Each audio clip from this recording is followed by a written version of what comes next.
بسم الله الرحمن الرحيم وبه نستعين أما بعد فأعوذ بالله من الشيطان الرجيم بسم الله الرحمن الرحيم نحن نقص عليك أحسن القصص بما أوحينا إليك هذا القرآن وإن كنت من قبله لمن الغافلين صدق الله العظيم وصدق رسوله النبي الكريم ونحن على ذلك لمن الشاهدين والشاكرين والحمد لله رب العالمين.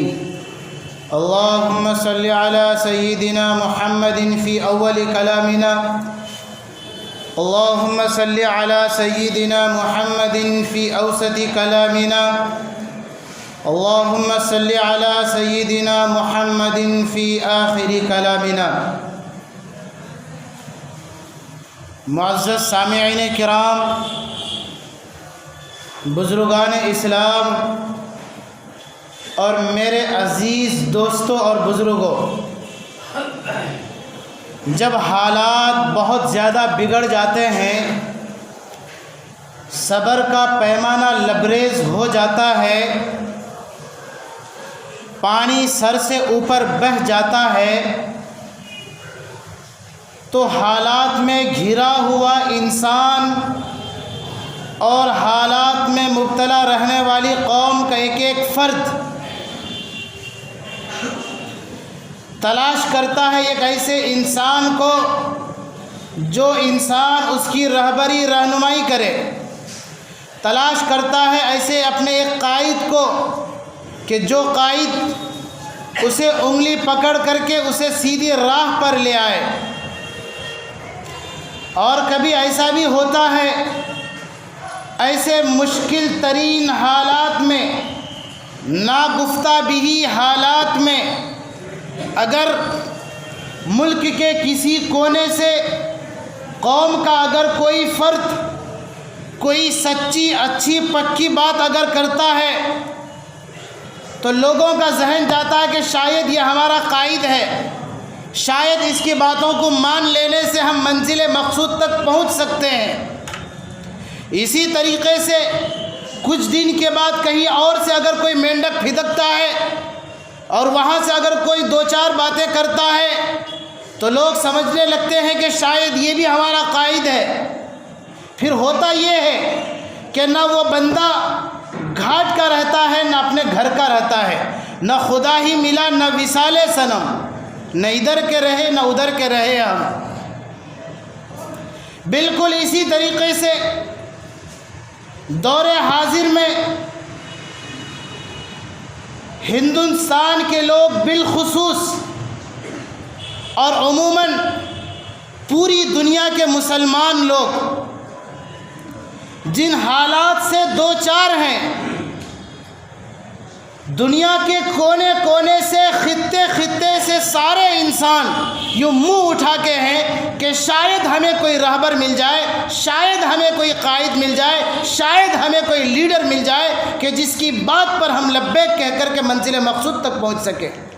لیکن افسوس اس قوم کی بدنصیبی یہ ہے، اس قوم کی سب سے زیادہ بدنصیبی یہ ہے کہ اس قوم کا دشمن اسے مسلمان مانتا ہے لیکن اس قوم کا اپنا آدمی اسے کافر مانتا ہے. یہ بدنصیبی ہے جس کی وجہ سے کامیابی نہیں ملتی ہے.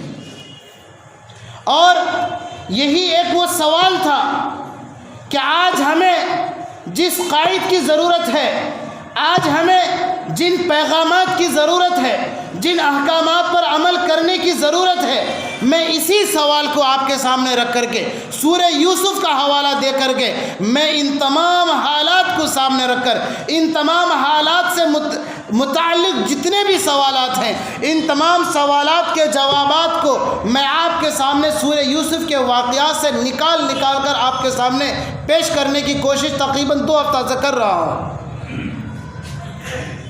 آج ہم نے یہ سمجھ لیا ہے کہ ہمارا 2 دن کے لیے یہ قائد ہے، 5 دن کے لیے وہ قائد ہے، آج ہم نے اس کا جھنڈا اٹھا لیا، کل کسی اور کا جھنڈا اٹھا لیا۔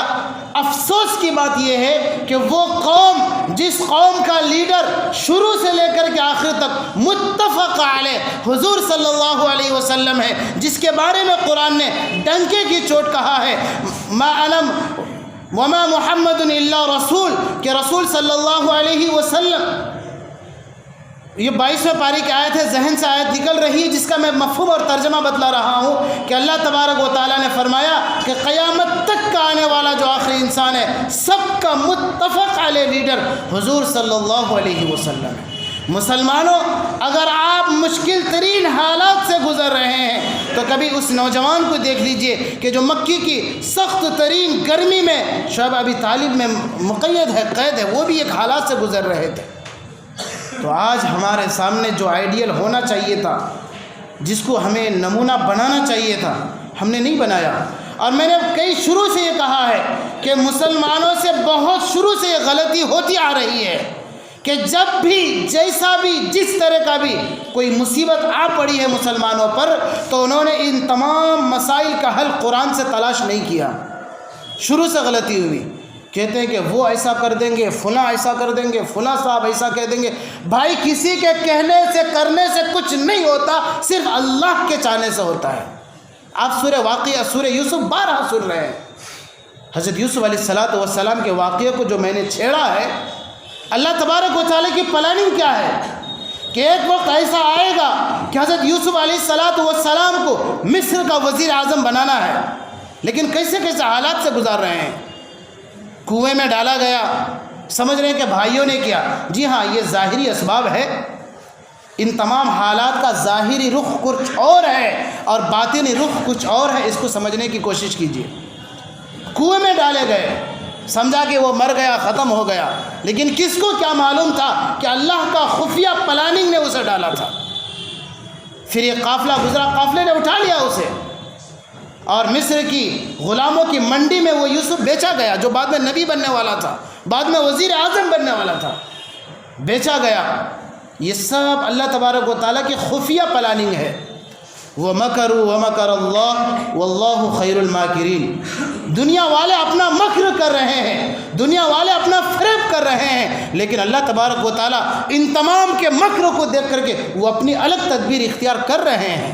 آپ دیکھیے سورہ یوسف کے واقعات میں اللہ تبارک و تعالیٰ کو منظور تھا کہ یوسف علیہ السلام کے ذریعے سے پوری دنیا سے کرپشن کا ختم کیا جائے۔ یہ اللہ کا اٹل فیصلہ تھا اور اللہ کی خفیہ پلاننگ یہ کام کر رہی تھی۔ حضرت یوسف علیہ السلام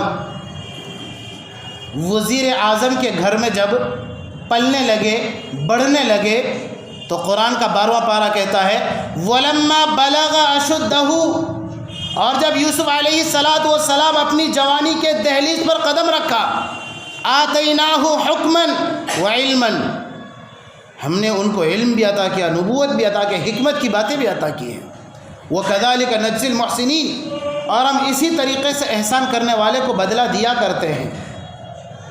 اب چونکہ اللہ تبارک و تعالیٰ کا مقصد یہ تھا کہ اسی نوجوان یوسف کے ذریعے سے پورے ملک سے کرپشن کو ختم کرنا ہے، پورے ملک سے ظلم کو ختم کرنا ہے، پورے ملک سے نفرت کو ختم کرنا ہے، پورے ملک میں اخوت، محبت، پریم، بھائی چارگی کا سبق عام کرنا ہے۔ اس لیے اب تک تو یوسف علیہ السلام ایک بادشاہ کے گھر میں پل رہے تھے۔ بادشاہ کا گھر یہ تو ایک آفیشل خاندان کا گھر تھا، یہ تو ایک رائل فیملی کا گھر تھا، اور حضرت یوسف علیہ السلام کو سماج کے اندر جو بگاڑ ہے اس کو ختم کرنا تھا۔ یہ تو ایک آسمانی دنیا میں جی رہے تھے، اور یوسف کے ذریعے سے جو انقلاب اور جو تبدیلی لانی تھی وہ زمینی دنیا میں۔ اس لیے اللہ تبارک و تعالیٰ نے حضرت یوسف علیہ السلام کا داخلہ ایک دوسرے مدرسے میں کرایا، جس کو قرآن نے کہا کہ بشارت ہو، خوشخبری ہو کہ آپ کا داخلہ ایک بڑے مدرسے میں ہوگا، آپ کی تربیت ایک بڑے مدرسے میں ہوگی، جس مدرسے کا نام ہوگا جیل۔ آپ بھی سوچ رہے ہوں گے یا بہت جلدی مجمع خالی ہو جائے گا کہ بھئی وہاں جاتے ہیں تو جیل کی فضیلت بات ہوتی ہے۔ حضرت یوسف علیہ السلام کے لیے بشارت تھی، اور خود یوسف علیہ السلام نے کہا رب السجن احب الی، یا اللہ مجھے قید خانہ پسند ہے، اچھا یہ کیسے ہوگا؟ ایک خوبصورت نوجوان، با اخلاق نوجوان، تعلیم یافتہ نوجوان، تربیت یافتہ نوجوان، کیسے اس کو جیل بھیجا جائے؟ دنیا والے تو سمجھ رہے ہیں کہ بادشاہ نے اور بادشاہ کی بیوی نے الزام لگا کر کے جیل بھیج رہے ہیں۔ میں بارہا کہہ رہا ہوں کہ کسی کے چاہنے سے، کسی کے کرنے سے کچھ نہیں ہوتا، صرف ایک اللہ کے چاہنے سے ہوتا ہے۔ آج اگر ہمارے ملک میں کوئی بگاڑ آیا ہے وہ اللہ کے چاہنے سے ہوا ہے۔ یہ میری اور آپ کی بدنصیبی ایک یہ بات ہے کہ ہم نے جس چیز کو بار بار سنا سوشل میڈیا میں، بار بار سنا ہم نے دیگر نیوز چینلوں میں، اس کو ہم نے سچ مان لیا۔ اور یہ بھی ایک فطرت کا تقاضا بھی ہے کہ جس کا چرچا جتنا زیادہ ہو اس کی اہمیت اتنی ہی زیادہ آتی ہے۔ آپ ابھی یہاں سے کوٹ چلے جائیے، ہر آپ کو چوراہے پر اور ہر کھمبے پر کسی ایک چیز کا پرچار کرتا ہوا ایک کاغذ یا اشتہار لگا ہوا رہے گا۔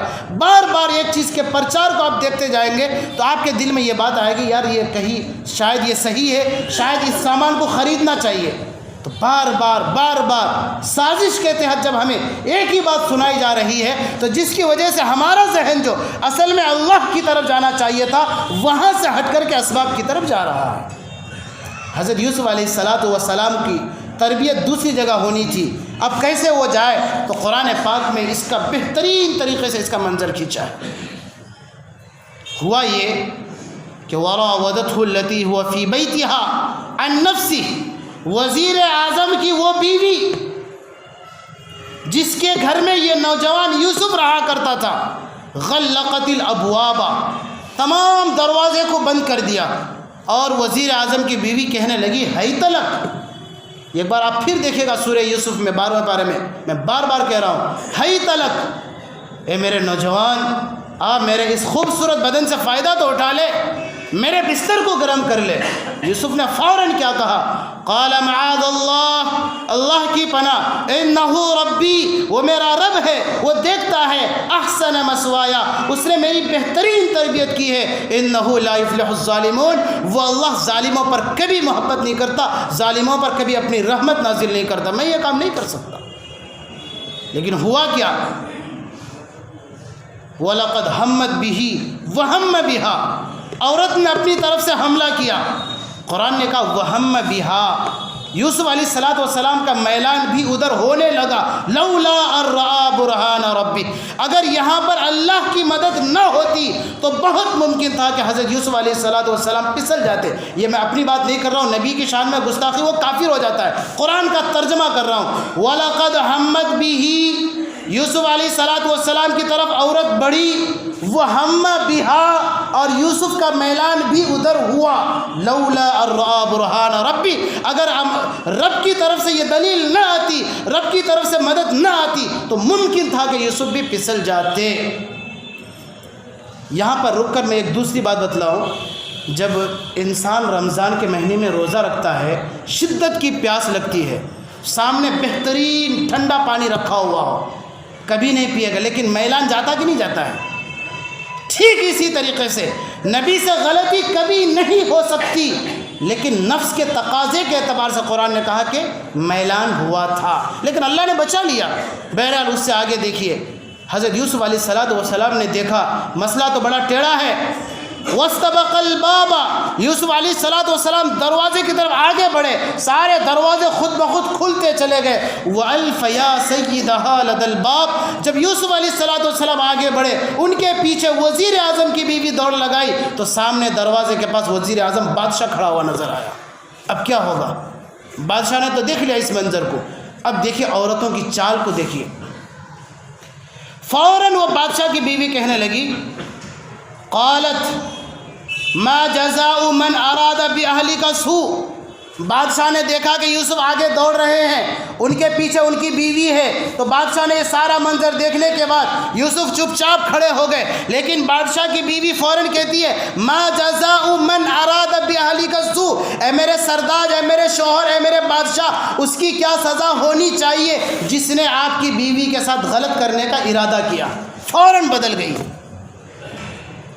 تو یوسف علیہ السلام نے کہا یہ آپ دیکھ رہے ہیں، یہ کام میں نے نہیں کیا ہے، قرآن نے اس کا پورا نقشہ کھینچا ہے. میں کوئی تاریخ کی کتاب نقل نہیں کر رہا ہوں, میں کوئی ہسٹری آپ کے سامنے بیان نہیں کر رہا ہوں, قرآن کا صرف ترجمہ کر رہا ہوں, تفسیر بھی نہیں.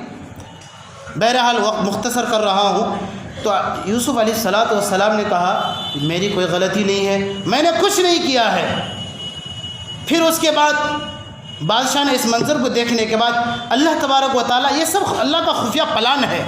وَشَهِدَ شَاهِدٌ مِّنْ أَهْلِهَا, فوراً اسی گھر کا ایک شیرخوار چھوٹا سا بچہ, دودھ پیتا بچہ, شہیدہ گواہی دینے لگا اور کہنے لگا ان کانت قمیصه قد من دبر فصدقت وهو من الكاذبین, کہ اگر کرتا پھٹا ہوا ہو من دبر پیچھے سے, فصدقت تو یہ عورت سچی ہے, وهو من الكاذبین یوسف جھوٹا ہے, وان کانت قمیصه قد من دبر فكذبت وهو من الصادقین, اگر کپڑا سامنے سے پھٹا ہوا ہے, فكذبت عورت جھوٹی ہے, وهو من الصادقین یوسف سچا ہے. اب دودھ کا دودھ پانی کا پانی ہو گیا, چونکہ پیچھے سے کپڑا کھینچی تھی وزیر اعظم کی بیوی. اب دودھ کا دودھ پانی کا پانی ہو گیا, سچ بالکل سامنے آ گیا. اب کیا ہوگا؟ تو یوسف علیہ السلام کو بادشاہ نے کہا کہ یوسف تو پاک ہے, اور اپنی بیوی کو کہا واستغفری لذنبک, اپنے گناہوں سے توبہ کر, انکی کنتی من الخاطئین, تو خطا کار ہے, تو قصوروار ہے, تو مجرم ہے. یوسف تو بری ہو گئے, یہاں پر دودھ کا دودھ پانی کا پانی ہو گیا. اس کے بعد یہ چرچا عورتوں میں پھیلنے لگا. یہ بات بتا کر کے میں آپ کو اس چیز کو حالات پر کنیکٹ کرتا ہوں. کیسے چرچا یہ پھیلنے لگا؟ فلما سمعت بمکرہن وارسلت الیہن, کہ جب یہ بات تمام عورتوں میں پھیلنے لگی کہ بادشاہ کی بیوی نے ایک غلام سے منہ کالا کرنے کا ارادہ کر لیا. اور آپ کو ایک عجیب بات میں بتلاؤں, اگر آپ چاہتے ہیں کسی چیز کا چرچا کرنا تو آپ کسی عورت کو یہ کہیے یا اپنی بیوی کو کہیے کہ دیکھو میڈم میں آپ کو یہ بات کہہ رہا ہوں, صرف تم سے کہہ رہا ہوں, کسی سے نہیں کہنا. تو انشاءاللہ مغرب کو کہیں گے, عشاء میں پھیل جائے گا, آپ کا سوشل میڈیا بھی فیل ہو جائے گا. یہ بات صرف تم سے کہہ رہا ہوں, کسی سے نہیں کہنا. یہ جملہ بول کر کے آپ اپنی راز کی بات بتائیے, تم سے کہہ رہا ہوں اور کسی سے نہیں کہنا. پھر دیکھیے دوسری نماز میں یہ سب چرچا ہو چکا ہوگا. ٹھیک اسی طریقے سے پورے شہر میں چرچا ہو گیا, ایسا ہو گیا. تو اب پبلک نے احتجاج کیا, بھئی اب کیا ہوگا؟ اب بادشاہ کو اپنی کرسی کی فکر لگی کہ میرے گھر میں یہ اتنا بڑا حادثہ اور ساری عوام میرے خلاف.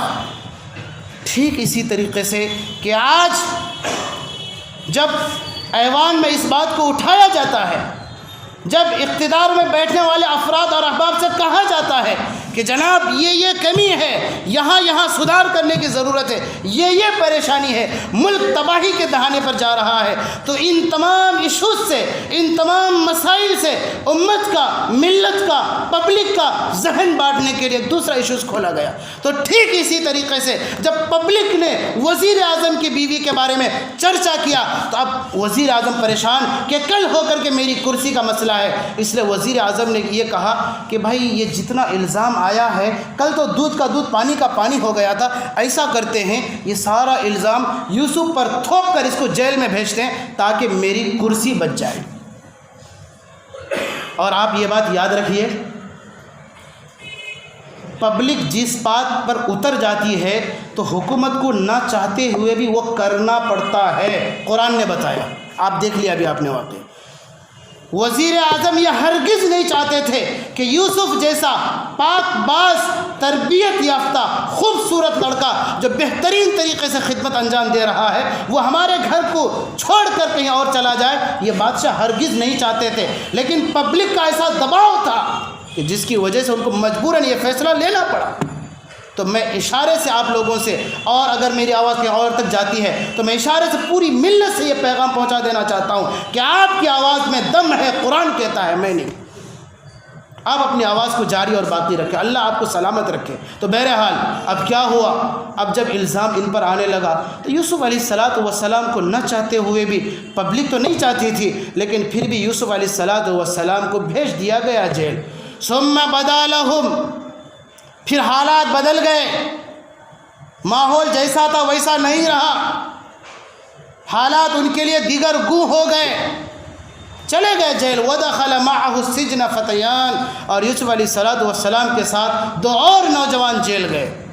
اب یوسف علیہ السلام جیل گئے ہیں. جیل جانے کے بعد اب ان کا ٹائم ٹیبل دیکھیے. رات بھر تہجد کی نماز، اللہ کے سامنے رونا گڑ گڑانا، اور دن بھر قیدیوں کی خدمت کرنا. میں نے پچھلے جمعے بھی کچھ تفصیل بتایا تھا. ایک لمبا زمانہ گزرا، تقریباً 8-9 سال اسی طرح گزرتے گئے. اب وہ کیس جو ہوا ہے ان پر، جس جرم کی وجہ سے جیل ڈالے گئے ہیں، وہ بیچارے سڑ رہے ہیں، کوئی سنوائی نہیں ہو رہی ہے. چند دن کے بعد وہ 2 نوجوان جو یوسف کے ساتھ جیل گئے تھے، انہوں نے خواب دیکھا. قال احدهما انی ارانی اعصر خمرا. ایک نوجوان نے کہا کہ اے یوسف، ہم نے ایک خواب دیکھا ہے کہ انی ارانی اعصر خمرا، کہ میں شراب نچوڑ رہا ہوں. وقال الاخر انی ارانی احمل فوق راسی. اور دوسرے نے کہا کہ یوسف، ہم نے ایک خواب یہ دیکھا ہے کہ میرے سر کے اوپر روٹی ہے، یاکل الطیر من، اور پرندے اس سے نوش نوش کر کے کھا رہے ہیں.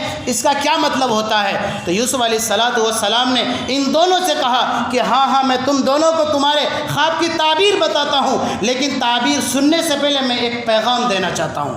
وہ پیغام کیا؟ قرآن نے نقل کیا ہے، ارباب متفرقون خیر ام اللہ الواحد القہار. یوسف نے کہا ان دونوں نوجوانوں سے کہ تم یہ بتاؤ کہ ایک خدا کا در بہتر ہے یا 1000 خداؤں کا دروازہ بہتر ہے. بھائی بات کون سی چل رہی ہے؟ یوسف کس ٹاپک پہ بات کر رہے ہیں؟